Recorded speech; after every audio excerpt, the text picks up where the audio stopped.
ఇక ఇవాల్టి noon bulletin top story. అతడు తాను తీసుకున్న అప్పంతా వడ్డీతో సహా తీర్చేస్తానన్నాడు. అసలు వద్దు వడ్డీనే కావాలంటూ ఆ అన్నదమ్ములు అతన్ని చితక్కొట్టారు. అడ్డుకోబోయిన అతని సోదరుడు తల్లిపైన కూడా దాడి చేశారు. టీఆర్ఎస్ ఎమ్మెల్యే అనుచరులవంటూ భయభ్రాంతులకు గురి చేశారు వీళ్ళు. వడ్డీ ఇవ్వడం లేదని చితకబాదారు. వ్యక్తిపై ఇద్దరు సోదరుల దాష్టికం. TRS MLA అనుచరులమంటూ వీరంగం. అడ్డుపడిన సోదరుడు తల్లిపై దాడి.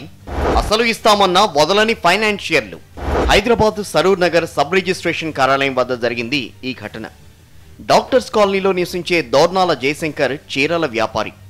ఎడ్ల దేవేందర్ రెడ్డి, ఎడ్ల జంగారెడ్డి అనే సోదరులు చెరకు తోట కాలనీలో నివసిస్తూ ఫైనాన్స్ వ్యాపారం చేస్తున్నారు.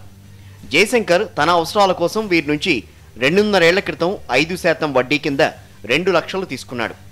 అప్పటి నుంచి ప్రతి నెల అతడు వడ్డీ చెల్లిస్తున్నాడు.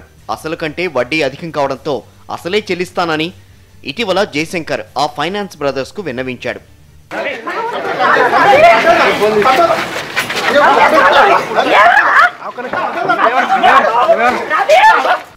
అయితే దీనికి వారు అంగీకరించలేదు. దీంతో జయశంకర్ 5 నెలలుగా వడ్డీ కూడా చెల్లించడం లేదు. కొద్ది నెలల క్రితం జయశంకర్తో ఇద్దరు సోదరులు గొడవపడి అతడి నుంచి ఖాళీ చెక్కు తీసుకున్నారు. చెక్కు మీద 5 లక్షల రూపాయల నగదు రాసుకుని చెక్ బౌన్స్ చేశారు. దీనిపై ఇరు వర్గాల వారు కోర్టును ఆశ్రయించారు. కాగా తమ ఉమ్మడి ఆస్తిని విక్రయించిన జయశంకర్ దాన్ని రిజిస్ట్రేషన్ చేయించేందుకు కుటుంబ సభ్యులతో కలిసి సరూర్ నగర్ రిజిస్ట్రేషన్ కార్యాలయం వద్దకు వచ్చాడు. విషయం తెలుసుకున్న దేవేందర్ రెడ్డి, జంగారెడ్డి తమ అనుచరులతో కలిసి అక్కడికి వచ్చి వీరంగం సృష్టించారు. తమ డబ్బులు ఇవ్వాలంటూ కార్యాలయం లోపల నుంచి జయశంకర్ను చితకబాదుతూ రోడ్డు మీదకు తీసుకొచ్చారు. అడ్డుకోబోయిన అతడి తల్లి లలిత సోదరుడిని నెట్టివేశారు. ఇంట్రెస్ట్ కడతాం, ఒక 2 నెలలు ఆగు, అసలే ఇచ్చేస్తా అని చెప్పిన అనమాట. నాకు అసలు వద్దు, నాకు ఇంట్రెస్ట్ ఇచ్చేయని చెప్పినాడు. ఇంట్రెస్ట్ అంటే ఇన్ని నెలలు ఇంట్రెస్ట్ పెట్టినామన్నా, ఒక 2 రోజులు ఆగు, ఒక 2 నెలలు ఆగు, ఏదైనా చిట్టో గిట్ట ఏదైనా వేసుకొని అసలు ఇచ్చేస్తా అన్న.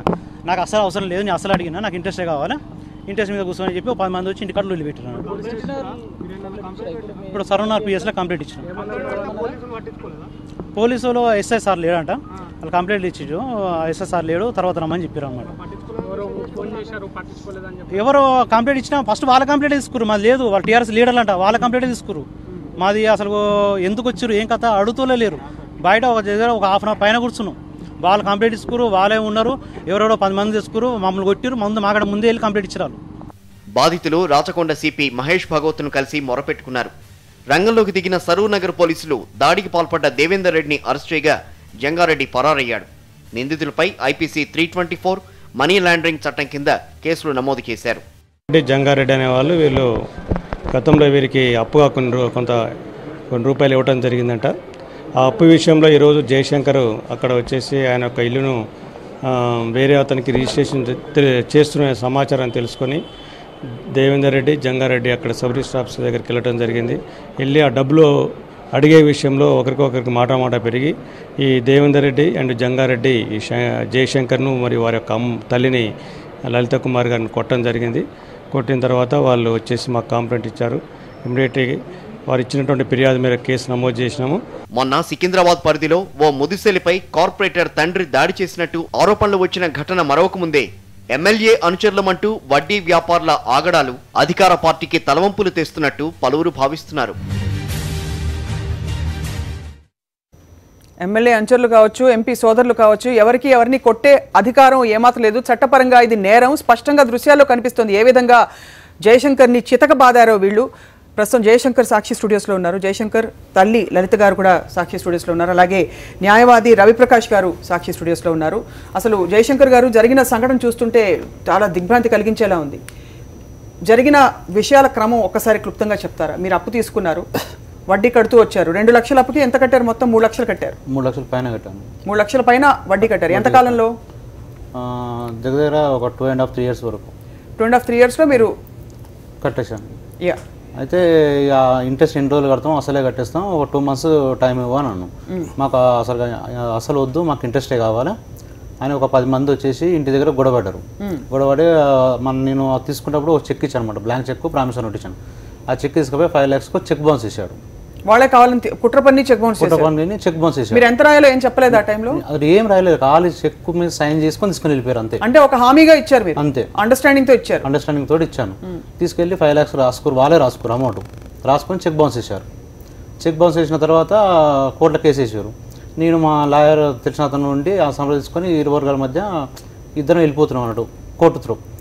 అది నడుస్తుంటే మీ రిజిస్ట్రేషన్ ఆఫీస్ కాడ మా అమ్మ నేను ఉన్నప్పుడు ఒక 10 మంది ఒకటేసారి వచ్చి అటాక్ చేశారు. అంత దారుణంగా కొట్టడం ఏంటండి అసలు? మరి వాళ్ళు అనుచరులంట, మన కార్పొరేటర్ అనుచరులంట, మా తేల కృష్ణారెడ్డి కార్పొరేటర్ మా బ్యాక్గ్రౌండ్ నుండి మీరు ఏం చేస్తారు, ఒక 100కు డయల్ చేశాను మేడం, ఒక 40 కాల్ చేశాను, ఒక్క బండి కూడా రాలేదు. ఒక పోలీసులు కూడా దయచేసి పోలీస్ డిపార్ట్మెంట్ వారు దీనికి స్పందించాలి ఈ ప్రశ్నకి. 40 నా కాల్ కూడా ఉంది నా దగ్గర, కాల్ డేటా ఉంది మీ దగ్గర? ఉన్నది. 40 సార్లు ఇచ్చినాం, వస్తున్న దగ్గర ఉన్నారు. వాళ్ళ బ్రదర్ కొట్టుకుంటూ అంటాడు, ఏ పోలీసు వాడు రాడు ఇక్కడికి, ఆర్ఆర్ మేము అంతా కవర్ చేసుకుని వచ్చిన వీడికి అని చెప్పిండు. కొట్టుకుంటూ మాట్లాడుతున్నారు బ్రదర్. ఒక 40-50 సార్లు చేశాను మేడం, కాల్ చేశాను. ఏ రెస్పెక్ట్ ఏది లేదు, రెస్పాన్స్. అమ్మ అడ్డుపడైపోతే ఆవిడ కూడా మహిళను కూడా చూడకుండా తోసారు కదా మిమ్మల్ని? చూసారు, ఆ బ్యాట్ ఇక్కడ కొట్టాడు, ఈయనకి దెబ్బ నాకు తగిలింది, ఆ బ్యాట్ తో కొట్టింది. అసలు బ్యాట్లతో బాధలు ఏంటండి? ఇది ఆటవిక సమాజంలో ఉన్నట్టుంది రవిప్రకాష్ గారు చూస్తుంటే. ఇది చాలా ఫస్ట్ కట్టె తెచ్చిండు, కట్టె గుంజుకురోరు, బ్యాట్ తెచ్చిండు, బ్యాట్ గుంజుకున్నాక మళ్ళీ ఇంకో బండరాయి తెస్తుండు తలకే వాళ్ళ కొడతాని. అలా ఉంది పరిస్థితి. అసలు ఏ సమాజంలో బ్రతుకుతున్నామండి మనం రవిప్రకాష్ గారు? ఈ మధ్య అండి ఇలాంటి విషయాలు చాలా జరుగుతున్నాయండి. వడ్డీ విషయాలు, తర్వాత ఈ అప్పుల విషయాల్లో అప్పు తీసుకునేటప్పుడు ఏంటంటే వాళ్ళ ఉన్న ఒత్తిడిని బట్టి, వాళ్ళ పరిస్థితులను బట్టి వాళ్ళు ఏ డాక్యుమెంట్లు అప్పు ఇచ్చే వాళ్ళు అడిగినా కూడా ఇవ్వడానికి సిద్ధపడి ఆ డాక్యుమెంట్లు ఇవ్వటం, వాటి మీద ఖాళీ సంతకాలు, ఖాళీ ప్రొనోట్ల మీద, ఖాళీ చెక్కుల మీద సంతకాలు పెట్టి ఇచ్చేస్తారు డబ్బు కోసం. తర్వాత ఏమవుతుందంటే ఆ డబ్బు ప్రిన్సిపల్ అమౌంట్ కంటే కూడా వడ్డీ వాళ్ళకి లాభదాయకంగా ఉంటుంది. అవును, దాన్ని దృష్టిలో పెట్టుకుని ఏంటంటే వాళ్ళు వడ్డీ వసూలు కోసమే ఎక్కువగా ఆధారపడతారు. అంటే అప్పులు అసలు ఊబిలో ఇలా బంధించడం అనమాట. ఎస్, ఆ వడ్డీ అనే చట్టంలో ఇరికిచ్చేసి అసలు తీర్చకపోయినా తీర్చకుండా ఉండటమే కొంతమందికి కావాల్సి వస్తుంది. అలా కోర్టులో చాలా సన్నివేశాలు జరిగాయి. అసలు అప్పు తీర్చడానికి ముందుకు వచ్చిన వాళ్ళని కూడా వడ్డీ పేరుతో, వడ్డీ వసూలు అయితే చాలు, వడ్డీ వసూలు అవుతూ ఉండాలి, బంగారు బాతుగుడ్డు టైప్ అనమాట. ఇప్పుడు జయశంకర్ గారు ఒక విషయం చెప్పండి, ఈ విషయం ఎలా సద్దుమణిగింది మీకు? అంటే ఇంత జరిగిన తర్వాత ఎట్లా ఆపారు అసలు గొడవని? ఎవరే ఆపలేదు, వాళ్ళే కొట్టిరు. మేము పిఎస్ ఫోన్ చేసాం. ఈ లోపు వచ్చిన హాఫ్ అన్ అవర్ తర్వాత బండి వచ్చింది, వెహికల్ వచ్చింది. ఓకే, పెట్రోలింగ్ వచ్చిన తర్వాత వీళ్ళు వెళ్ళిరు, మాకంటే ముందు వెళ్ళిరు. కంప్లీట్ మొత్తం బట్టలు చింపేసుకుంటూ దేవేందర్ రెడ్డి కంప్లీట్ ఇచ్చిండు. మేము వెళ్ళేసరికి వాళ్ళ కంప్లీట్ తీసుకురు. ఎస్ఐసార్ లేడు, బయటకు వెళ్ళి అని చెప్పారు. మేము అక్కడ కంప్లీట్ ఇచ్చాము, వాళ్ళు తీసుకున్న తర్వాత డైరెక్ట్ వెళ్ళి మన సిపికి దగ్గర కూర్చున్నాం అన్నట్టు. మన మీడియా దగ్గర అక్కడ మీడియా ఉన్నదన్నమాట. డైరెక్ట్ వెళ్ళి మన మీడియా వాళ్ళతోటి చెప్పాను అనమాట. ఏమంటే సిపి గారు వాళ్ళ సిఐని ఎస్ఐని పిలిపించి ఏమంటే యాక్షన్ తీసుకోండి. సో వెంటనే యాక్షన్ తీసుకుంటే ఇంకా లేకపోతే ఇంకా నయ్యం, వాళ్ళు కొడుతున్న బ్యాట్లు కర్రలు చూస్తుంటే మీకు తీవ్రమైన గాయాలై ఉండేవి. ఇప్పటికే కొంత బాగా దెబ్బతిని ఉంటారు మీరు. లోపల చాలా పెయిన్ ఉంది మేడం, చాలా న్యాచురల్లీ తెలుస్తుందండి. అక్కడ చూస్తుంటే కర్రలు చూస్తుంటే కిరాతకంగా కొట్టారు. అసలు అప్పు అంటే వీళ్ళ దగ్గర ఇలాగా మామూలుగా అప్పులు తీసుకోవాలంటే బ్యాంకులకు వెళ్తూ ఉంటారు, లేకపోతే తెలిసిన వాళ్ళ దగ్గర కొంచెం సన్నిహిత్యం ఉన్న వాళ్ళతో తీసుకుంటారు. ఇలా మీకు అప్పు తీసుకోవాలి ఇలా అని ఎందుకు? ఇలాంటి క్యారెక్టర్ మాకు తెలియదు మేడం, మేము ఎప్పటికప్పుడే చేసుకుంటాం. ఎలా చెప్పారు మీకు అప్పు ఇస్తామని చెప్పి? మీకు ఎలా తెలుసు ఆయన అప్పులు ఇస్తారని? పరిచయం ఇంతకుముందు పరిచయమే, అంటే మనీ డీలింగ్స్ లేవు, ఇతను చేస్తారని తెలుసు. అయితే నాకు బిజినెస్ పర్పస్లో నాకు అవసరం ఉండి అతని దగ్గర తీసుకున్నాను. చేస్తారని తెలిసి ఇంతకుముందు తెలుసు, కానీ అతనితో ఎప్పుడు కూడా డీలింగ్ చేయలేదు నేను మనీది. లాస్ట్ టైం 2015లో నాకు ఎమర్జెన్సీ అవసరం ఉండి తీసుకున్నా కట్టుకుంటే తీసుకున్న తర్వాత చెప్పిండు 5% లేగా ఇచ్చేస్తున్నా, నెలకు 10,000 ఇచ్చేసేయాలని. సరే అనుకుని ఒక నెల 2 నెలలు కదా అనుకుని ఇచ్చుకుంటూ వచ్చిన. మా చేనేత అంత కరెక్ట్ లేదు మేడం, మేము చేనేత అవును అంత బిజినెస్ అంత లేదు. అట్లా ఇచ్చుకుంటా ఇక ఎన్ని రోజులు అని ఇస్తాం, ఇప్పటికే 3 lakhs దాటింది. 3.5 lakhs కట్టారట కదా మీరు? ఇక అసలు వడ్డీ మాత్రమే కట్టాం, ఆడి కూడా వదిలిపెడతలేరు వాళ్ళు. చాలా దారుణం. మాట్లాడదాం. అలాగే రవిప్రకాష్ గారు, అప్పులు ఇవ్వడానికి తీసుకోవడానికి కొన్ని పరిధులు, పరిమితులు, గైడ్ లైన్స్ ఉంటాయి. వాటికి సంబంధించి కూడా సమాచారం మీరు అందించండి. అలాగే జయశంకర్ గారు, ఇంకా మీకు బెదిరింపులు వస్తున్నాయా వాళ్ళ నుంచి? అవి కూడా మాట్లాడదాం. చిన్న విరామం తీసుకోబోతున్నాం, ఈ చర్చ కొనసాగుతుంది. Stay tuned. బ్యాక్ టు ఆ టాప్ స్టోరీ. వడ్డీ రాక్షసుల గురించి మాట్లాడుతున్నాము. ప్రస్తుతం సాక్షి స్టూడియోస్లో ఒక బాధితుడు జయశంకర్ అనే ఈ వ్యక్తి సుమారు 2 ఏళ్ల క్రితం దేవేందర్ రెడ్డి, జంగారెడ్డి అనే సోదరుల దగ్గర 2 లక్షల రూపాయలు అప్పు చేశాడు. ఆ తర్వాత అప్పుని తీర్చుకుంటూ, అంటే అప్పు వడ్డీని కట్టుకుంటూ 3.5 లక్షలు చెల్లించిన తర్వాత ఒక నెల రోజులు ఓపిక పడితే మేము మొత్తం ప్రిన్సిపల్ అమౌంట్నే అసలునే చెల్లించేస్తానని చెప్పి హామీ ఇచ్చాడు. కానీ దానికోసం వాడు ఒక చెక్ రాయించుకున్నారు మీ చేత. చెక్ రాయించుకుంటే దాని చెక్ని కావాలనే బౌన్స్ చేసి ఇతను అసలు చెల్లించే వెసులుబాటు లేకుండా వడ్డీయే మాకు కట్టాలి, అసలు చెల్లించడానికి వీలేదంటూ ఆంక్షలు పెట్టి కనిపించిన చోటల్లా దారుణంగా కొట్టేశారు. ఒక్కసారిగా పట్టుకుని అతని తల్లిని సోదరుని. జయశంకర్ గారు, ఏ పరిస్థితుల్లో మీరు అంటే ఈ అప్పు ఎలా చేస్తారో కొంచెం చెప్తారా? బిజినెస్ కోసం. ఎందుకంటే మీలాంటి బాధితులు చాలా మంది ఉంటారు, ఇలాగా అంటే డబ్బులు అవసరం ఉండి ఏం చేయాలో తెలియని పరిస్థితుల్లో. రవిశంకర్ గారు చెప్తారు, వీటికి చెప్పండి. బిజినెస్ కోసానికని తీసుకున్నాను మేడం, మా అవసరాల కోసానికని తీసుకున్నా. తను ఒక 2-3 మంత్స్లలో ఇద్దాం అనుకున్నాను. కాకపోతే ఏంటంటే మా బిజినెస్ అంతంత మాత్రమే ఉందన్నమాట, ఇవ్వలేకపోయాను. నేను వెళ్ళే ఇంట్రెస్టే కట్టుకుంటూ వెళ్ళాను అనమాట. ఇక ఎన్ని రోజులు లెక్క వేసుకుంటే చాలా ఎక్కువ అయిపోయింది, 3.5 దాకా కట్టాను. ఎన్ని రోజులు ఇంట్రెస్ట్ కడతాం, అసలు ఆనే ఉంటుంది, ఇంట్రెస్ట్ అవుతుంది. ఇంట్రెస్ట్ కడుతున్న రోజులు ఎప్పుడు అడగలేదా మిమ్మల్ని అసలు ఎప్పుడు కడతావని? ఇప్పుడు అడగ, లాస్ట్ మూమెంట్ కూడా అసలు ఇస్తుంటే నాకు అసలు వద్దు, అసలు నువ్వు 10 ఏళ్ళకి ఇచ్చుకో, నాకు అక్కర్లేదు, నాకు ఇంట్రెస్ట్ ఇవ్వను కూర్చోండి, వడ్డీ నాకు అసలు వద్దు అంటుండు. చాలా దారుణం. ఐ మీన్ విచక్షణ రహితంగా ఈ సోదరులు ఇద్దరు ఎమ్మెల్యే గారి అనుచరులు అంటూ బెదిరిస్తూ కొడుతున్న దృశ్యాలు చూస్తున్నాం మనం. అంటే చాలా కిరాతకంగా చట్టాన్ని కంప్లీట్గా కాలరాస్తూ చేస్తున్న చర్యలు ఇవి. అండ్ ఇలాంటివి చలామణి అయిపోతున్నాయి. రవిప్రకాష్ గారు, మీరు చాలా చూసుంటారు ఇలాంటి సంఘటనలు. అవునండి, ఇలాంటివి జరుగుతున్నాయి. కాకపోతే వడ్డీ విషయంలో అది ప్రిన్సిపల్ అమౌంట్ దాటిపోయి దాటిపోయే తర్వాత వీళ్ళ దగ్గర మళ్ళీ డాక్యుమెంట్స్ తీసుకొని, ఖాళీ డాక్యుమెంట్స్, బ్లాంక్ చెక్స్, బ్లాంక్ ప్రొనోట్స్ తీసుకొని, మళ్ళీ సిగ్నేచర్స్ తీసుకొని, వాటి కలిపి డబుల్ ఆఫ్ ది చెక్ ఇంట్రెస్ట్లు కలిపి చెక్ బౌన్స్ కేసులు వేయడము, సివిల్ కేసులు వేయడం జరుగుతున్నాయి. వీళ్ళు అంటే ఎవరైతే ఈ అన్ఆర్గనైజ్డ్ వడ్డీ వ్యాపారులు ఉన్నారో వాళ్ళ గురించి మాట్లాడుతున్నాం. జనరల్గా అండి, ఇప్పుడు వడ్డీకి అప్పు ఇవ్వడానికి లైసెన్స్ ఉండాలి. ఫస్ట్ ఆఫ్ ఆల్ అది అకార్డింగ్ టు లా లైసెన్స్ ఉండాలి. వాళ్ళు మెట్రోపాలిటన్ ఏరియాస్లో ఎస్పెషల్లీ లైసెన్స్ లేకుండా వడ్డీ ఇవ్వకూడదు. నెంబర్ 1. నెంబర్ 2 ఈజ్ వడ్డీ వసూలు నిమిత్తమై అలా దౌర్జన్యం చేయడం, ఇంకో విధంగా ఆ సమస్యని జటిలం చేయటము, అప్పు తీసుకున్న వాళ్ళని హింసించడం, ఇలాంటివి కూడా చట్టరీత్యా నేరం.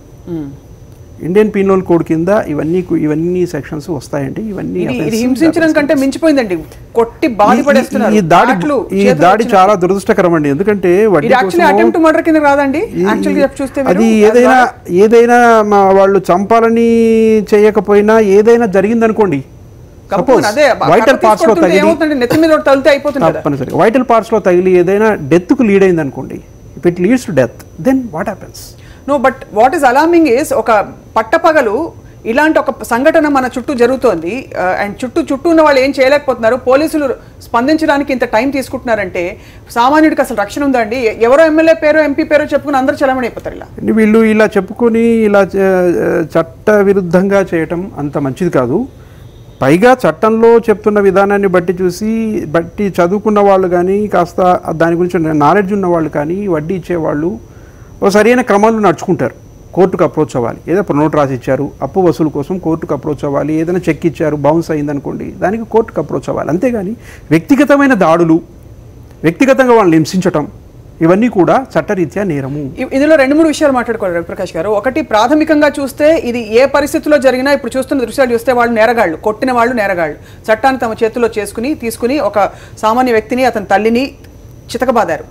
వాటన్నిటిని పక్కన పెడితే జయశంకర్ ప్రాబబ్లీ తన చిన్న నిర్ణయాలలో ఎక్కడైనా తను పొరపడి ఉండవచ్చా? అంటే ఉదాహరణకు మీరు చెప్పినట్టుగా ఆ బ్లాంక్ చెక్ ఇవ్వడం, అంటే అతని కేస్ స్టడీ చాలా మందికి ఉపయోగపడుతుంది నేర్చుకోవడానికి. అందుకని ఇప్పుడు జరిగింది ఏంటంటే, జయశంకర్ గారు చెప్పినట్టు కూడా వాళ్ళు అప్పు తీసుకునేటప్పుడు ఖాళీ ప్రామిసర్ నోట్లు, ఖాళీ బ్లాంక్ ప్రొనోట్స్ రాసిచ్చే పద్ధతి వాళ్ళకు ఉంది కాబట్టి ఆ విధంగా వీళ్ళు రాసిచ్చారు, సైన్ చేసి. Unfilled cheques, unfilled pronotes. మీరు రాసేటప్పుడు మీకు డౌట్ రాలేదండి ఇదేమన్నా అవుతుందేమో అని? ఫిగర్ వేస్తాను చెప్పాను, అమౌంట్ ఏమీ అవసరం లేదు, క్యాష్ ఇచ్చినప్పుడు నీ చెక్ నీకు ఇచ్చేస్తామని చెప్పారు. ఆ నమ్మకంతో ఇచ్చేసారు. ఇది రైట్ ప్రకాష్ గారు. సో ఆ నమ్మకంతో వాళ్ళు ఆ ఒత్తిడిని బట్టి, ఆ పరిస్థితులను బట్టి వాళ్ళు డబ్బు తీసుకోవడం కోసం ఆ బ్లాంక్ ప్రొనోట్స్, చెక్స్ ఇవ్వడం జరుగుతుందండి. అవును. వాళ్ళు ఇచ్చిన తర్వాత ఆ చెక్కులు, ప్రొనోట్లు వాళ్ళు అమౌంట్ ఏం ఫిల్ చేయక అవసరానికి దానికి ఉపయోగించుకోవడం కోసం దాన్ని అలా పక్కకు పెడతారు.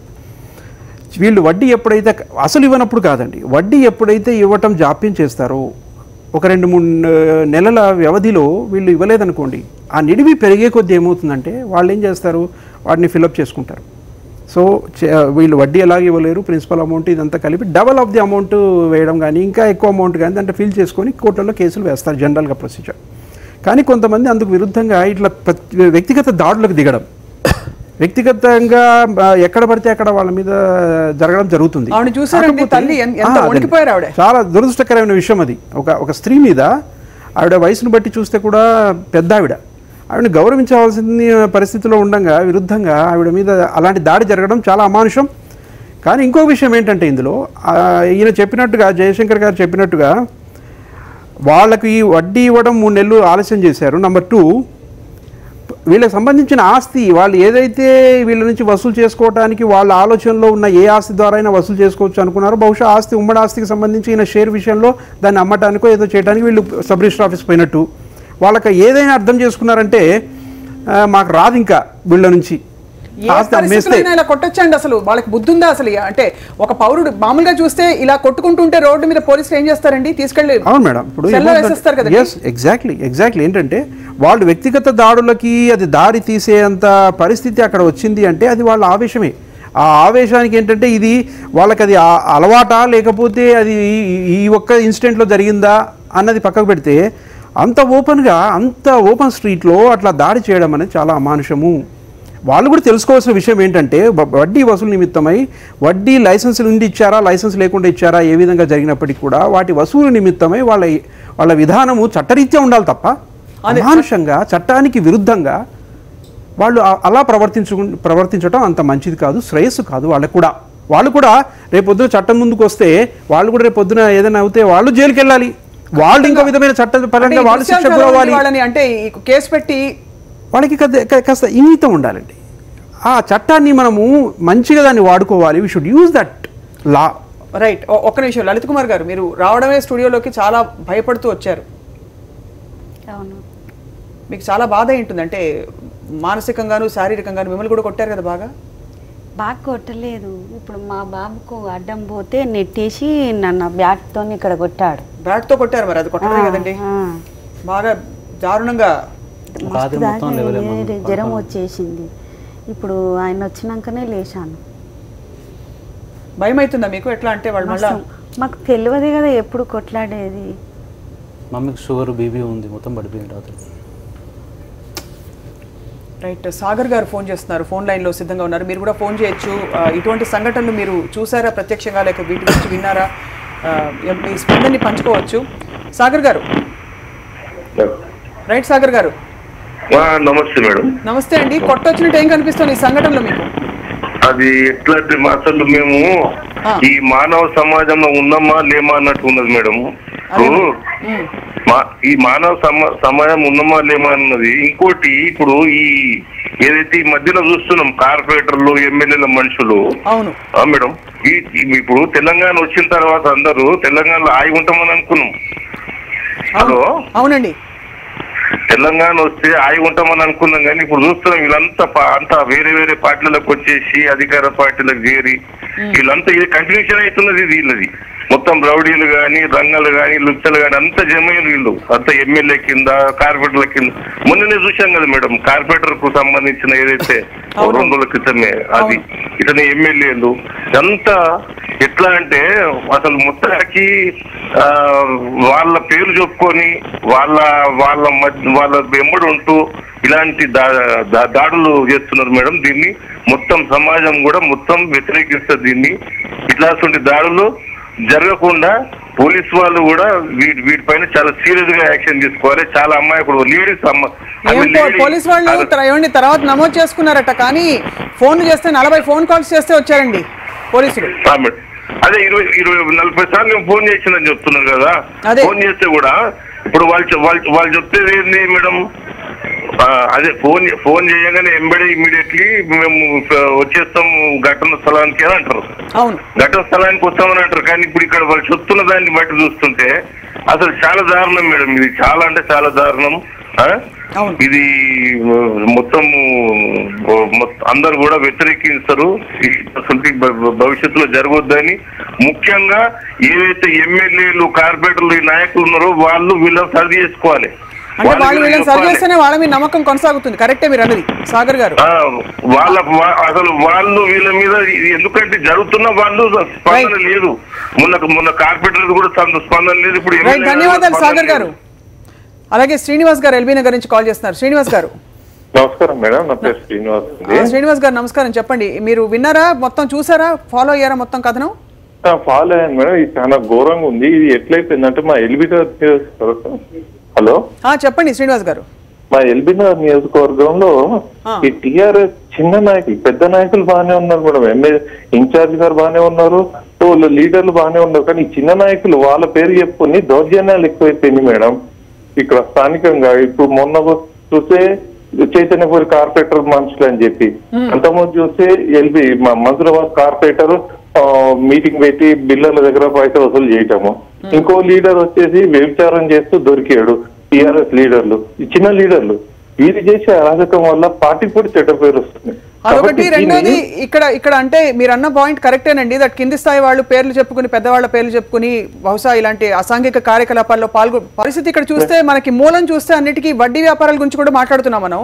వడ్డీ వ్యాపారులు ఎవరైతే ఉంటారో వాళ్ళంటే ఇలాగా మామూలుగా అప్పు కావాలంటే బ్యాంకులకు వెళ్తాం, లేకపోతే రిజిస్టర్ చేసుకున్న సంస్థల దగ్గరికి వెళ్తాం, ప్రైవేట్ ఇన్స్టిట్యూషన్స్ అయితే. ఇలా ఎక్కడ పడితే అక్కడ అప్పులు చేయడం వల్ల వచ్చే సమస్యల గురించి కూడా వాళ్ళు మాట్లాడాలి మనం. అంటే ఇక్కడ ఏమవుతుందంటే మేడం, హలో చెప్పండి. ఇక్కడ ఏమవుతుందంటే బ్యాంకుల దగ్గర పోతేనేమో 1,00,000 క్వశ్చన్స్ అడుగుతున్నారు మేడం. లోన్ ఇవ్వాలంటే మాకు అది కావాలా, ఈ షూరిటీ కావాలా, మీరు మాకు మీ ఇన్కమ్ ఎంత, మీ సోర్స్ ఏంటి అని చెప్పి ఈ బ్యాంకర్స్ చేసే తప్పుల వల్ల ఇప్పుడు సామాన్యం, ఇప్పుడు మా తన సామాన్యుడు, ఒక వేవరు, ఓ చేనేత కార్మికుడు, అతను అన్ని షూరిటీలు బ్యాంక్ లో ఫిల్అప్ చేయలేడు. అందుకని చెప్పి ఇటువంటి ప్రైవేట్ వ్యక్తుల దగ్గరకు పోవాల్సి వస్తుంది.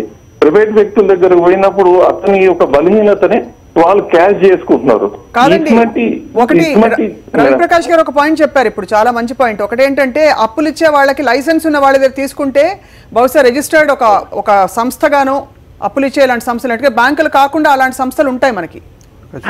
అంటే ఏమవుతుంది మేడం, ఇప్పుడు అటువంటి సంస్థలు అంటే, హలో చెప్పండి శ్రీనివాస్ గారు, అటువంటి సంస్థల దగ్గరకు పోయినా మళ్ళీ అదే షూరిటీ ప్రాబ్లం వస్తుంది మేడం. కానీ ఇలా కొట్టడాలు లేదండి, అటువంటి సంస్థలు మీకు సడలించి పరిస్థితుల్ని అంచనా వేసి వాళ్ళు ఇన్ఫాక్ట్ బ్యాంకులు అందుకోలేని వాళ్ళు, చేరుకోలేని వాళ్ళకి చేరుకోవడమే వాళ్ళ ధ్యేయం, వాళ్ళ లక్ష్యం. కాబట్టి బ్యాంకుల దాకా ఎవరైతే వెళ్ళలేరో, ఇప్పుడు జయశంకర్ లాంటి వ్యక్తులు 1,00,000 ఫామ్స్ ఉంటాయి కాబట్టి అది కాదు ఇక్కడ పాయింట్ ఏంటంటే, ఏదైనా సరే రిజిస్టర్డ్ బాడీ దగ్గర కనుక మనం అప్పులు తీసుకుంటే బహుశా అది కొంత చట్ట పరిధిలోకి వస్తుంది. ఇక్కడ అకౌంటింగ్ లేదు, ఏం లేదు, ఒక మనిషి ఇంకో మనిషిని కొడుతున్న దృశ్యాలు తప్ప ఏమంటారు రవిప్రకాష్ గారు? అంతే కదా, చట్టపరంగా వాళ్ళకి కావాల్సిన సేఫ్టీ, సెక్యూరిటీ. ఇప్పుడు మనం ఈరోజు అప్పు తీసుకునేటప్పుడు ఇన్ని డాక్యుమెంట్స్, ఇంత సెక్యూరిటీ అడుగుతున్నారు, ఇవన్నీ మనం సబ్మిట్ చేయగలమా, ఇవన్నీ వాళ్ళని సాటిస్ఫై చేయగలమా ఈ విషయంలో అన్నది మనము చూసుకునే కంటే కూడా అన్నీ మనం ఫర్నిష్ చేయగలిగినాడు. రిజిస్టర్డ్ సొసైటీ, రిజిస్టర్డ్ ఇన్స్టిట్యూషన్స్లో లైసెన్స్ ఉన్న వాళ్ళ దగ్గర తీసుకోవడం వల్ల ఏమవుతుందంటే ఫ్యూచర్లో ఇలాంటి సమస్యలు రావు. ఇచ్చే వాళ్ళకి, పుచ్చుకునే వాళ్ళకి ఇద్దరికి రైట్. అది అంటే ఈ వార్తా కథనానికి మౌలికమైన విషయం అది. ప్రస్తుతం లింగయ్య గారు Saroor Nagar CI phone line లో సిద్ధంగా ఉన్నారు, ఏం జరిగిందో చెప్పడానికి. లింగయ్య గారు నమస్కారం. లింగయ్య గారు, ఏం జరిగిందో చెప్తారా సార్ ఈ కేసుకి సంబంధించి? ఈ శంకర్ అనే అతను దేవేందర్ రెడ్డి దగ్గర అప్పుగా 2 లక్షల రూపాయలు తీసుకుంటాడండి. 2015 జనవరిలో అప్పుగా తీసుకుంటూ దానికి అతను ఇంట్రెస్ట్ గా పే చేసిందట. అయితే నిన్న శంకర్ గారు వచ్చేసి తన యొక్క హౌస్ ను విద్యార్థులకి అమ్మేసిన విషయంలో నిన్న కరీంనగర్ సబ్ రిజిస్టర్ ఆఫీస్ దగ్గరికి వెళ్ళేసి అతను రిజిస్ట్రేషన్ కోసం వెళ్తే దేవేందర్ రెడ్డి మరియు వారి యొక్క అన్న అయినటువంటి జంగారెడ్డి ఇద్దరు కలిసి డబ్బుల కోసం కరీంనగర్ సబ్ రిజిస్టర్ ఆఫీస్ దగ్గరికి వెళ్ళేసి డబ్బుల విషయంలో ఒకరికొకరు గొడవ జరిగేసి దేవేందర్ రెడ్డి మరియు జంగారెడ్డి గారు యొక్క తల్లి లలితమ్మ గారిని ఇద్దరిని కూడా కొట్టడం జరిగింది. దానిపైన మేము రిజిస్టర్ చేసి section 324, 384, 3, 5, 8, 10, 11 of money landers act మీద వారిపైన కేసు నమోదు చేయడం జరిగింది. దేవేందర్ రెడ్డిని కస్టడీకి ఇమిడియట్ తీసుకున్నాము, రిమాండ్ కూడా పంపించాము. ఓకే లింగయ్య గారు, ఒక విషయం క్లారిఫై చేయండి. వీళ్ళకి అంటే చట్టపరంగా వీళ్ళు చేసింది కొట్టడం కాకుండా ఇంకా ఏ నేరాలు ఉన్నాయండి? చట్టపరంగా కొట్టడమే కాకుండా మనీ ల్యాండర్స్ యాక్ట్, అధిక వడ్డీ వసూలు చేస్తారని చెప్పేసి వారి మీద మనీ ల్యాండర్స్ యాక్ట్ కూడా కట్టడం జరిగింది. అది కూడా వర్తిస్తుంది వీళ్ళకి. రైట్. సో ప్రస్తుతం రిమాండ్కి పంపించారంటున్నారు. అది కొంతవరకు అంటే కొంత భరోసా ఇస్తుంది. ఎందుకంటే చాలా పాపం 40 సార్లు ఆయన ఫోన్ చేయాల్సి వచ్చిందట జయశంకర్ ఒక 100 వాహనాన్ని చేరుకోవడానికి. ఏం లేదండి, అదంతా ఆయన చెప్పింది. ఇమీడియట్లీ మేము దాని కేసు నమోదు చేసినాము, ఇమీడియట్లీ పంపించడం కూడా జరిగింది. రైట్, ధన్యవాదాలు లింగయ్య గారు, మీరు తక్షణ యాక్షన్ తీసుకున్నందుకు.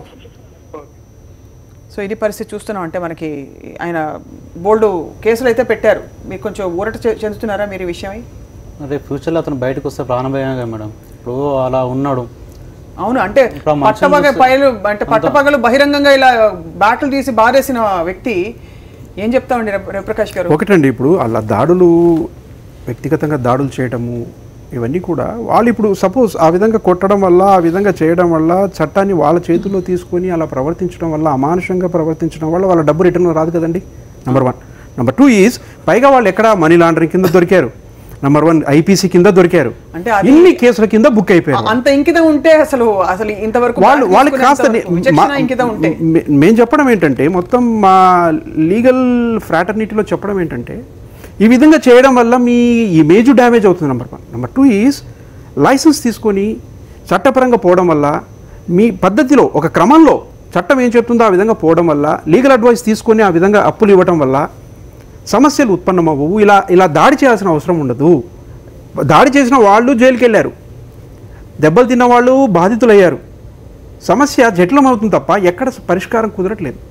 వీళ్ళ ఒత్తిడి, వీళ్ళ పరిస్థితులను బట్టి డబ్బులు తీసిచ్చారో మనకు తెలియదు కదా రవిప్రకాష్ గారు. అంటే ఆయన అది అకౌంటెడ్ మనీయో బ్లాక్ మనీయో అది తెలియదు. ఇప్పుడు నష్టపోయింది వాళ్ళు కాదండి, వాళ్ళ కుటుంబాలు. ఈవెన్ వీళ్ళు ఎంత బాధితులు అవుతున్నారో వాళ్ళ కుటుంబాలు కూడా అంత బాధితులు అవుతున్నాయి.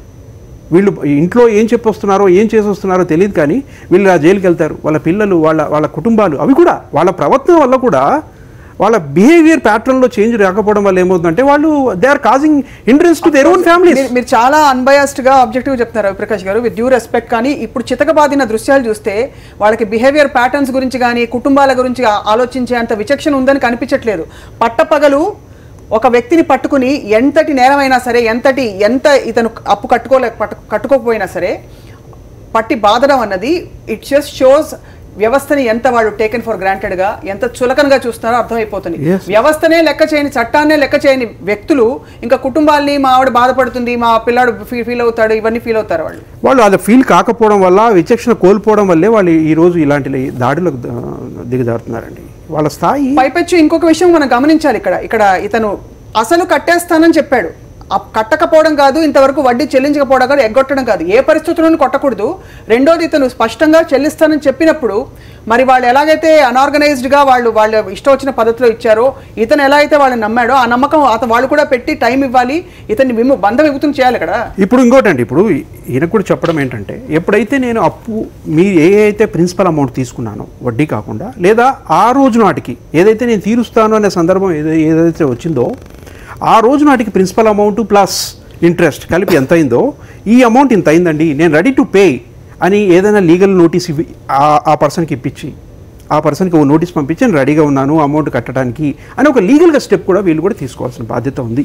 ఎందుకంటే ఇప్పుడు వాళ్ళు చేస్తున్న అమానుషానికి మనం దారి చూపినట్టు అవుతుంది. ఏదైనా సరే మనం కూడా చట్టాన్ని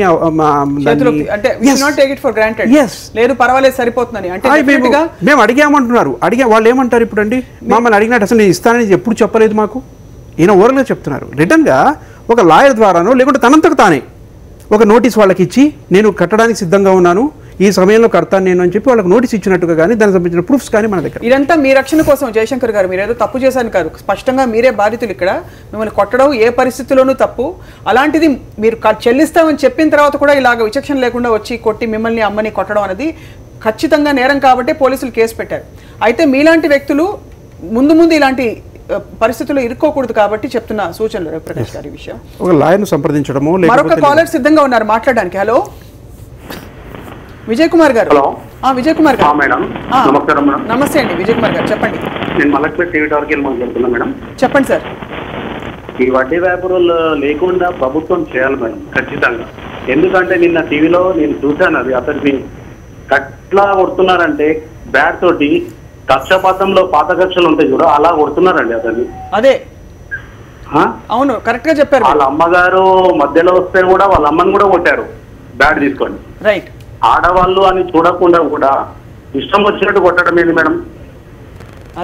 అదే కదా పరిస్థితి ఇప్పుడు చూస్తుంటే. అంటే వాళ్ళు ఎంత బేఖాతరు చేశారు చట్టాన్ని. కనీసం పోలీసులు ఇటు వెళ్తే లేకపోతే చుట్టుపక్కల ఉండే వాళ్ళు కంప్లైంట్ ఇస్తే ఇరుక్కుంటా ఏ భయం లేనట్టుంది వాళ్ళకి చూస్తే. అతను 100 సార్లు కాల్ చేశారంట అండి 100 నెంబర్కి. కాల్ చేసినా పోలీస్ వాళ్ళు రెస్పాన్స్ తీసుకోలేదు, తర్వాత తీసుకున్నారంట అండి. ఇంకో విషయం మీరు అన్నారు, ఎంతవరకు న్యాయం అండి అది? విజయ్ కుమార్ గారు ఇంకో విషయం అన్నారు మీరు, అంటే అసలు వ్యాపారులనే వడ్డీ అప్పులు ఇచ్చే వాళ్ళనే బ్యాన్ చేయాలని. అది సమస్యకు పరిష్కారం కాదండి. ఎందుకంటే రిజిస్టర్ చేసుకుని బ్యాంకులు మామూలుగా బ్యాంకుల దగ్గరకు అప్పులకు వెళ్తే అప్పులు రాని వాళ్ళు చాలా మంది ఉన్నారండి, చాలా శాతం మంది ఉన్నారు. చిన్న చిన్న బిజినెస్లు నడుపుకుంటూ దాన్ని 10 రూపాయలు వడ్డీ చేస్తారు మేడం. సో వడ్డీ రేట్లకు కూడా వాటికి కూడా పరిధులు పరిమితులు ఉంటాయి. అవి ఆర్బీఐ గైడ్ లైన్స్ ప్రకారం నిర్దేశితం అవుతాయి. రిజిస్టర్ చేసుకున్న వాళ్ళు అవన్నీ ఫాలో అవుతారు. ఇలా అడ్డదిడ్డంగా ఎవరు పడితే వాళ్ళు 2 లక్షలు ఎక్స్ట్రా ఉంది కదా అని డబ్బులు ఇచ్చేసి బ్లాక్ మనీని ఇలా సర్క్యులేట్ చేసే వాళ్ళే ఇలాంటి పరిస్థితులు సృష్టిస్తారు. ఇరుక్కునే వాళ్ళు ఇరుక్కుంటారు. ఉన్నారు మేడం మలక్పేట నియోజకవర్గంలో అట్లా వడ్డీ వ్యాపారులు చాలా మంది ఉంటారండి. వీరికి చాలా మలక్పేట ఒకటే కాదు, వీరికి చాలా మంది ఉంటారు. బికాస్ అప్పు కావాల్సిన వాళ్ళు చాలా మంది ఉన్నారు దేశంలో. బ్యాంకులు అప్పులు ఇవ్వని వివిధ కారణాల వల్ల డాక్యుమెంట్స్ సరిగ్గా లేవనో వీళ్ళకి స్తోమత లేదని వాళ్ళు అనుకునో వాళ్ళ ప్రొసీజర్స్ ప్రకారం అప్పులు ఇవ్వని వాళ్ళు అప్పులు కావాల్సిన వాళ్ళు చాలా మంది ఉన్నారు. మరి వాళ్ళకు కూడా పరిష్కారం అవసరం. ఏమంటారు ప్రకాష్? అవునండి, తప్పనిసరిగా వాళ్ళకి రిజిస్టర్డ్ బాడీ అయి ఉండాలి. లీగల్ ఫ్రేమ్వర్క్ లోకి వచ్చే వాళ్ళు అయితే మన ఒత్తిడి మన పరిస్థితులను బట్టి కాకుండా, అంటే ఆ ఒత్తిడి రేపే నాకు 10 లక్షలు కావాలి, అప్పుడు ఏమవుతుందంటే అండి, ఇప్పుడు బ్యాంక్కి వెళ్ళినా లేక ఏదైనా రిజిస్టర్డ్ ఫైనాన్షియల్ ఇన్స్టిట్యూషన్స్కి వెళ్ళినా కూడా వాళ్ళు చెప్పే according to guidelines, according to law, వాళ్ళు చెప్పే విధానాన్ని బట్టి చూసి ఇది రేపు ఎల్లుండో రాదు, ఎప్పుడో నిలబడుతుంది. ఇవన్నీ మనం ఫర్నిష్ చేసి ఈ డాక్యుమెంట్స్ అన్ని సబ్మిట్ చేసేసరికి సో మనకు రేపే కావాలి. రేపే కావాలన్నప్పుడు ఏంటంటే ఇలాంటి బయటి వ్యక్తుల ద్వారా అప్పు తీసుకోవడం జరుగుతుంది. వాళ్ళు రెడీ ఈ రోజు అడిగితే ఈ రోజే ఇచ్చేస్తారు, గంటలో ఇచ్చేస్తారు. వాళ్ళు ఎక్కడి నుంచి తెస్తారు? కొన్ని బోగస్, కొన్ని ఆన్లైన్ వి చూస్తే అసలు భయం వేస్తుంది. చాలా ఘోరంగా అండి అవి ఇంకా ఆన్లైన్ బిజినెస్ అయితే మహాఘోరం. ఆన్లైన్ లో ఇలా చిటికల మీద మీరు అడిగిన గంట సేపటి లోపు మీకు ఎంత కావాలో అంత ఇచ్చేసేవాళ్ళు. మేడం ఇప్పుడు ఈ ఒత్తిడి ఎంతవరకు వచ్చిందంటే గవర్నమెంట్ మీద కూడా, జ్యుడిషియరీ మీద కూడా సపరేట్ కోర్టులు ఏర్పాటు చేయాల్సిన పరిస్థితి వచ్చింది. ఈవెన్ రిటైర్డ్ జడ్జెస్ను కూడా వాళ్ళు మళ్ళీ అపాయింట్ చేయాల్సిన పరిస్థితి ఒత్తిడి వస్తుంది గవర్నమెంట్ మీద, జ్యుడిషియరీ మీద. ఇలాంటి సివిల్ కేసెస్, ఎస్ అండి, క్రిమినల్ కేసెస్, చెక్ బౌన్స్ కేసెస్కి స్పెషల్ జడ్జెస్ ఉన్నారండి. ఆఫ్టర్ రిటైర్మెంట్ కూడా వాళ్ళ సేవలను వినియోగించుకుంటుంది ఇంకా గవర్నమెంట్, జ్యుడిషియరీ వినియోగించుకుంటుంది. కారణం ఏంటంటే ఇలాంటివి mushrooming, these cases are coming up like anything అనమాట. సో ఎక్కడ చూడు చెక్ బౌన్స్ కేసులు, ఎక్కడ చూడు ఈ దాడులు, ఎక్కడ చూడు ఐపీసీ కింద కేసులు బుక్ అవటం. ఐపీసీ కింద కేసు బుక్ అవడానికి వ్యక్తిగతంగా కారణాలు పక్కకు పెడితే ఈ అప్పుకు సంబంధించిన విషయాల్లోనే ఇండియన్ పీనల్ కోడ్ రావటం అనేది చాలా దురదృష్టకరమైన విషయం. వాళ్ళకి ఇప్పుడు ఆ కొడుతున్న విధానాన్ని చూస్తే వాళ్ళకి వ్యక్తిగత కక్షలు ఉన్నాయేమో, లేకపోతే ఏదైనా ఎప్పుడైనా ఏదో జరిగిందేమో అన్నంత దాడి ఏది జరుగున్నా కూడానండి. అంటే ఇది చట్టపరంగా దొరికిన వాడు అన్నట్టు ఇప్పుడు ఇతను ఏది జరుగున్నా కూడా గతంలో ఇతను కొడుతున్న దృశ్యాలు చూస్తే మాత్రం స్పష్టంగా it's prima facie crime. It's a crime. ఇంకా ఆరాలు తీసి ఈయన ప్రామిసరీ నోట్ ఇచ్చారా, ఆ చెక్ మీద వాళ్ళు ఎంత రాసుకున్నారు, వాళ్ళే రాసుకున్నారా, ఈయన and also we need to examine అంటే ఏ పరిస్థితుల్లో ఇలా అన్ఆర్గనైజ్డ్ సెక్టర్ లో ఇలా అప్పు తీసుకోవడం వల్ల వచ్చే అనర్థాలు ఏ విధంగా ఉంటాయి మాట్లాడదాం. చిన్న విరామం తర్వాత వడ్డీ రాక్షసుల ఈ కథనం కొనసాగుతుంది. Stay tune. Welcome back. ఇవాళ టాప్ స్టోరీ డిస్కషన్ కొనసాగుతుంది. క్లుప్తంగా చెప్పాలంటే జయశంకర్ అనే వ్యక్తి 2 ఏళ్ల క్రితం 2 లక్షల రూపాయలు అప్పు చేసి దానికి 3.5 లక్షల రూపాయల వడ్డీ చెల్లించుకున్న తర్వాత కూడా అప్పులు ఇచ్చిన వాళ్ళు ఎక్కడ ఇతను అసలు చెల్లించేస్తాడో అన్న భయంతో ఇతని వర్షన్ ప్రకారం వచ్చి దారుణంగా కొట్టేశారు. ఏ పరిస్థితిలో అయినా సరే ఒక మనిషి ఇంకో మనిషిని నడి రోడ్డుపై ఇలాగా బహిరంగంగా కొట్టడం, ఇలా చితకబాదడం చట్టపరంగా నేరం. అది పోలీసులు ఆల్రెడీ కేసు నమోదు చేశారు. కానీ ఏ పరిస్థితుల్లో ఇతను అప్పు చేశాడు, అన్ఆర్గనైజ్డ్గా ఇలా అసంఘటిత వర్గాల నుంచి మనం ఎప్పుడైతే అప్పు తీసుకుంటామో దాంతో వచ్చే సమస్యలు అనర్థాలు ఏమిటి చెప్పడానికి న్యాయవాది రవిప్రకాష్ గారు సాక్షి స్టూడియోస్లో ఉన్నారు. అతనితో పాటు నిన్న చాలా దారుణమైన పరిస్థితుల్లో దెబ్బలు తిన్న తల్లి లలిత కుమార్ కూడా ఇక్కడే సాక్షి స్టూడియోస్లో ఉన్నారు. మొట్టమొదటి అసలు ఒక కాలర్ శ్రీకాళహస్తి నుంచి సిద్ధంగా ఉన్నారు ఫోన్ లైన్లో. ఆనంద్ గారు, మీ శ్రీకాళహస్తిలో కూడా ఇలాగే జరుగుతాయని విన్నాం, మా పీసీఆర్ చెప్పారు ఇప్పుడే. చెప్పండి, మీ శ్రీకాళహస్తిలో కూడా ఇలాంటి సంఘటనలు జరుగుతున్నాయని చెప్పారు. అవునమ్మా, నాకే జరుగుతుందమ్మా ఇది.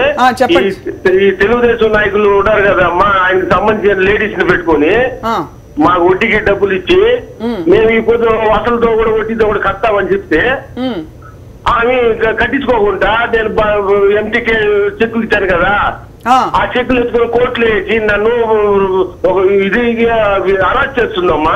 అదేమంటే ఏదన్నా చెప్పి మాట్లాడి పోయామంటే ఆడదాన్ని నేను రైట్ కూడా తీసుకుంటాను, ఇది చేసుకుంటాను అనేసి నానా గొప్ప చేస్తుందమ్మా.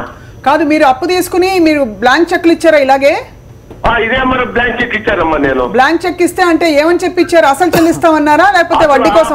అవసరానికి నా భార్య ఆపరేషన్ కోసం అవసరం కానీ డబ్బులు అడిగినానమ్మా. బ్యాంకుల్లో పోతే బ్యాంకులో 10 లక్షలు డబ్బులు విషయాలు అడుగుతున్నారు. అది బ్యాంకులో పోతే కుదరదని అన్ఎక్స్పెక్టెడ్ గా తీసుకున్నానమ్మా డబ్బు. రైట్. ఇప్పుడు మరి పరిస్థితి ఎక్కడుందండి? అంటే విషయాన్ని మీరు వాళ్ళతో మాట్లాడుకోగలిగారా? మాట్లాడానమ్మా. మాట్లాడితే అసలు ఆయన ఇంకొక ఆయన ఉన్నాడమ్మా. ఆయన పోతే ఆయన మాకు అసలు ఇచ్చాడు మీరు అంటున్నాడమ్మా. ఈ నడిపిల్లలు ఉన్నాడు కదా దళారే, ఆమె ఏం చేస్తుందంటే నాకు అదంతా సంబంధం లేదని ఆమె పేరు మీద తనిగా నా ఖాళీ చెక్ ఎత్తుకుని కోర్టుకు వేసుకుందమ్మా ఆమె. అదే మాట్లాడుతున్నామండి. నేను డబ్బు ఇచ్చేస్తాను అంటున్నానమ్మా. ఇచ్చేస్తాంటే నాకు వద్దు అంటున్నానమ్మా. అదే ఇప్పుడు అదే విషయం మాట్లాడుతున్నాం. అప్పు ధన్యవాదాలు ఆనంద్ గారు మీ అనుభవాన్ని మాతో పంచుకున్నందుకు. సో ఇప్పుడు రవిప్రకాష్ గారు స్పష్టంగా అసలు చెల్లిస్తామంటే ఎందుకు వెనకడతారండి?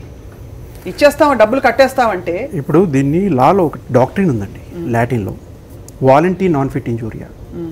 ఏ person who invites trouble he must face it.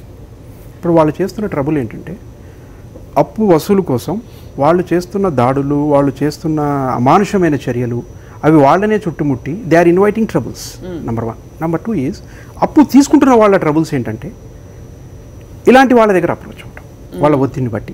ఒకవేళ అప్రోచ్ అయినా కూడా వాళ్ళకి వాళ్ళతో వీళ్ళకున్న రిలేషన్స్, వాళ్ళతో వీళ్ళకున్న ఈ ర్యాపోర్ట్ను బట్టి అది కొంతమంది మాఫీ చేయటము, లేకపోతే ఈవెన్ తక్కువ వడ్డీ తీసుకోవటము వాళ్ళకున్నది. ఇలా ఇలాంటి వాటికి అలవాటు పడిన వాళ్ళు ఏమవుతున్నారంటే వాళ్ళ దగ్గర అప్పు తీసుకోవడం వల్ల ఏమవుతుందంటే అల్టిమేట్గా అది it leads to cases, filing of cases, cases register అవ్వటము, తర్వాత వీళ్ళ మీద దాడులు జరగటము, వీళ్లకు ఆర్థికంగా తర్వాత శారీరకంగా ఎన్నో సమస్యలు రావటం, ఇవన్నీ కూడా జరుగుతున్నాయి. అందుకని ఏంటంటే అకార్డింగ్ టు లా చట్టపరంగా ఎవరైనా పోతే దానివల్ల సౌలభ్యమే తప్ప ఏ విధమైన ఆటంకము ఉండదు.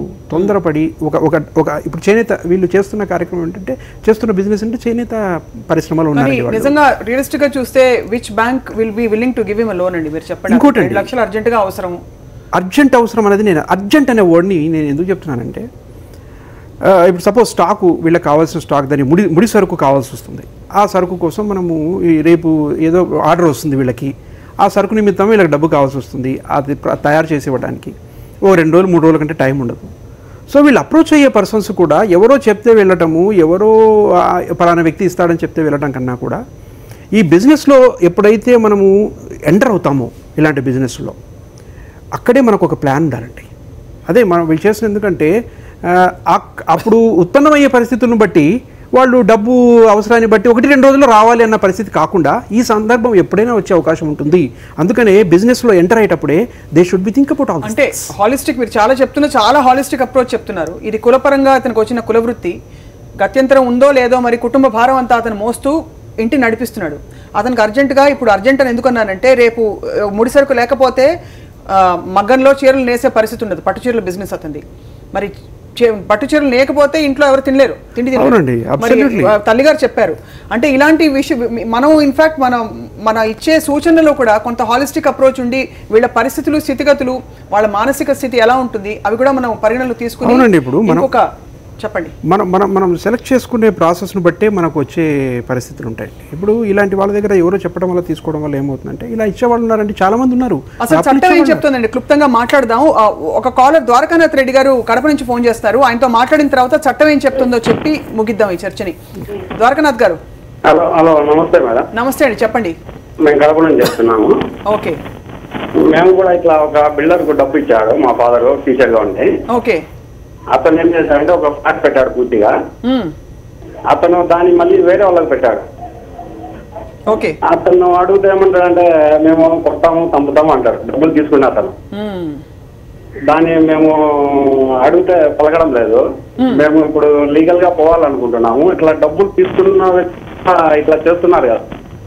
అంటే తీసుకున్న వాళ్ళు మీకు చెల్లించకపోతే తీసుకున్న వ్యక్తులు కూడా ఆ విధంగా ప్రవర్తిస్తున్నారు కదా. అదే ద్వారకానాథ్ గారు మీ పాయింట్ అర్థమైంది. ఇక్కడ రవిప్రకాష్ గారు ఆయన న్యాయవాది కాబట్టి ఆయన చెప్తారు. మాకు తెలిసిన మామూలు విషయాలు నేను చెప్తాను, మీరు చెప్పండి. ఇప్పుడండి అప్పు తీసుకున్న వాళ్ళు, అప్పు ఇచ్చేవాళ్ళు ఇద్దరికీ కూడా చట్టం అమలవుతుంది, చట్టం అప్లై అవుతుంది. అప్పులు ఇచ్చేవాళ్ళు చట్టరీత్యా ఇస్తున్నారా లేదా అన్నది ఒకటి ప్రధానమైన విషయం. అప్పు తీసుకుంటున్న వాళ్ళు చట్టరీత్యా తీసుకుంటున్నారా, అది తిరిగి క్రమంగా కడుతున్నారా లేదా అన్నది కూడా ప్రధానము. ఏ కారణాల చేత అయితే మీకు కట్టలేని పరిస్థితి వచ్చినప్పుడు అప్పు ఇచ్చినవాడు ఆ సందర్భాన్ని, ఆ పరిస్థితులను అర్థం చేసుకొని ఆ విధంగా ముందుకు పోతే మంచిది. లేదా వాళ్ళు కొంతమంది ఉన్నారండి, అప్పు తీసుకొని ఉద్దేశపూర్వకంగా ఎగరగొట్టాలన్న ఉద్దేశంతో వాళ్ళ ప్రాబల్యాన్ని కూడా వాడుకుంటే సందర్భాలు ఉన్నాయి. అలాంటి కేసెస్ కూడా రిపోర్ట్ అయ్యాయి. అప్పు అడిగినందుకు ఇంటికి వెళ్ళి వాళ్ళ మీద దాడులు జరిగిన సందర్భాలు కూడా ఉన్నాయి. వైస్ వర్సా ఉందండి రెండు వైపుల నుంచి. అయితే ప్రాథమికంగా అంటే ఎక్కువగా చూస్తే ఎక్కువ శాతం మంది ఇచ్చిన వాడు పవర్ఫుల్ పొజిషన్ లో ఉంటాడు, డామినేటింగ్ పొజిషన్ లో ఉంటాడు కాబట్టి న్యాచురల్ వాళ్ళ డామినేషన్ అది లీగల్ గా కావచ్చు, లీగల్ నోటీసుల ద్వారా కావచ్చు, చట్ట పరిధిలో కావచ్చు, లేదు ఇలా చూసామని ఇలాంటి దారుణమైన సంఘటనల ద్వారా కావచ్చు, వాళ్ళకి పైచే ఉంటుందన్నమాట వాస్తవం. అది వాళ్ళ అపోహ అండి. మీరు డామినేటింగ్ పొజిషన్ లో ఉన్నామనే అపోహలోంచి, మిస్కన్సెప్షన్ లో నుంచే they just do all this things. అంటే లీగల్ ఫ్రేమ్వర్క్ లోకి వచ్చాక లా అందరికీ వర్తిస్తుంది, అందరికీ వర్తిస్తున్నారు. తీసుకున్న వాళ్ళు ఇచ్చిన వాళ్ళు ఇద్దరు కూడా చట్టపరంగానే ఉండాలి. చట్టాన్ని దాటి ఎవరు కూడా వెళ్ళకూడదు. రైట్. ద్వారకానాథ్ గారు, మీరు చట్టపరంగా చర్యలు తీసుకునేటట్టు ఉంటే పర్వాలేదు, మీకుండే అంటే స్పెసిఫిక్ వివరాల దృష్ట్యా మీరు ఏదైనా చేయొచ్చు చట్ట పరిధిలో. కానీ ఇక్కడ మాట్లాడుతున్నది ఇలాగ చట్ట పరిధికి వ్యతిరేకంగా కొట్టేయడం అన్నది, ఇలా బాధడం, కొట్టడం, అప్పులు ఇవ్వడం, ఇలాగా అది బియాండ్ లా. అదే బియాండ్ లా. అలాగే మనీ లాండరింగ్, ఎక్కువ ఇంట్రెస్ట్ వసూలు చేయడం, అలాగే లైసెన్స్ లేకుండా రిజిస్టర్ చేసుకోకుండా అప్పులు ఇవ్వడం, ఇలాంటి అనేక విషయాలను దృష్టిలో పెట్టుకుని చర్చిస్తున్నాం ఈరోజు. ధన్యవాదాలు కాల్ చేసినందుకు. అలాగే రవిప్రకాష్ గారు, ముగిస్తూ ఐ థింక్ 2-3 విషయాలు ఆలోచింపచేయాలి. అప్పులు తీసుకునేటప్పుడు ఇలా జయశంకర్ మీలాంటి వాళ్ళు ఒకసారి 1-10 సార్లు ఆలోచించుకోవాలి ఎవరి దగ్గర తీసుకుంటున్నావు అని. తర్వాత బ్లాంక్గా సంతకాలు పెడుతున్నప్పుడు రవిప్రకాష్ గారు చెప్పిన సూచనల ప్రకారం మీరు బాగా 10 సార్లు ఆలోచించాలి. ఎందుకంటే అదే మీ బ్లాంక్ చెక్ మీకు వ్యతిరేకంగా, మీకు విరుద్ధంగా పనిచేయచ్చు. బికాస్ రేపు అది వాడుకుని వాళ్ళు ఏమన్నా అనొచ్చు, ఏమన్నా చేయొచ్చు మీరు ఇచ్చారని చెప్పి. మీరు మనసులో నమ్మకం ఉంటే సరిపోదు, చట్ట పరిధిలో everything has to be in writing, లిఖితపూర్వకంగా ఉండాలి. మూడోది, బ్యాంకులు అప్పులు ఇవ్వకపోతే బ్యాంకులు కానీ ఇతర ఆర్థిక సంస్థలు ఉంటాయి ఇలా అప్పులు ఇచ్చేవా, అవి కూడా చట్ట పరిధిలోకి వచ్చేవి, రిజిస్టర్ అయ్యి ఉన్నవి. అవి మీకు ఇంత పేపర్ వర్క్ లేకుండా కూడా అప్పులు ఇచ్చే సంస్థలు ఉన్నాయి. కాబట్టి బహుశా అటువంటి సంస్థల్ని ఇటువంటి వారు సంప్రదిస్తే బహుశా అందరికీ కూడా రక్షణ చట్ట పరిధిలో. రైట్ లలిత గారు, మీరు కోలుకుంటారు ఈ దారుణమైన సంఘటన నుంచి అని కోరుకుంటున్నామా? కాదు, ఇట్లా మానసికంగా ఇట్లా ఉంటే రేపు మా అబ్బాయి బయట ఎట్లా తిరుగుతాడో అట్లా కొడితే ఎట్లా? అమ్మ అబ్బాయి ఏంటంటే నేను మార్నింగ్ వెళ్ళి నైట్ వచ్చేస్తాడు. మరి మధ్యలో ఇప్పుడు రేపు వాళ్ళు బయటకు వచ్చేస్తారు, ఇలా పైన రేపైనా వచ్చేస్తారు. తర్వాత మళ్ళీ అటాక్ చేస్తే మళ్ళీ ఎవరు ప్రాబ్లం ఎట్లా? ఇంకిద్దరు అబ్బాయిలు వస్తారు, జాబ్ పోయి వస్తారు, ఇంకిద్దరు చిన్నోళ్ళు ఈయనకంటే. మీకు రక్షణ, మీ ప్రాణానికి రక్షణ కావాలి. రవిప్రకాష్ గారు, మీరు ఏమైనా భరోసా ఈ విషయంలో భరోసా అంటే లీగల్గా భరోసా అంటే మళ్ళీ వాళ్ళు వచ్చి ఏదైనా చేస్తే లీగల్ కేసు పెట్టడమే తప్ప. ఇంకోటి ఇందులో విషయం ఏంటంటే వాళ్ళు బయటకు వచ్చిన తర్వాత వాళ్ళు పగలు పెంచుకునే కంటే వీళ్ళ నుంచి వసూలు చేసుకోవటానికి ఇప్పటికైనా సరే చట్టపరంగా చట్టబద్ధంగా వాళ్ళు ముందు కదిలితే అది వాళ్లకు శ్రేయస్కరం. కనీసం ఇన్ని సిఐ గారు ఇందాక చెప్పారు, లింగయ్య గారు, ఇన్ని కేసులు పెట్టాకైనా వాళ్ళ కళ్ళు తెరుచుకుని వాళ్ళకి స్పృహ వచ్చి చట్టం అంటూ ఉంటుందని చెప్పి తెలుసుకుని మసులుకుంటారని ఆశిస్తున్నాం. మీకు పూర్తిగా సమాజం నుంచి కూడా మీకు రక్షణ ఉంది, మీరు కట్టేస్తామంటున్నారు కాబట్టి ముఖ్యంగా ఏమి పర్వాలేదు, మీరు బాధపడకండి అమ్మా, కంగారు పడకండి. లలిత కుమార్ గారు, జయశంకర్ మీరు కూడా జాగ్రత్త. ఇప్పుడు ఎందుకంటే మీడియా ముందు కూడా ఇంతమందికి తెలిసిన తర్వాత కూడా వాళ్ళు కూడా తొందరపడి చర్య తీసుకోవాలనుకుంటున్నాం మేము. అదే ఖచ్చితంగా సిఐ గారు అన్ని కేసులు పెట్టారు కాబట్టి మీకు వాళ్ళు కూడా చట్టపరంగానే వస్తారు. ఆ విధంగా మీరు కట్టేసి ఏర్పాటు చేసుకుని దాన్ని క్లియర్ చేసుకోవడం మంచిదని నా ఉద్దేశం. ధన్యవాదాలు. ఈరోజు సాక్షి స్టూడియోస్కి వచ్చిన రవిప్రకాష్ గారు నమస్కారం. Thank you.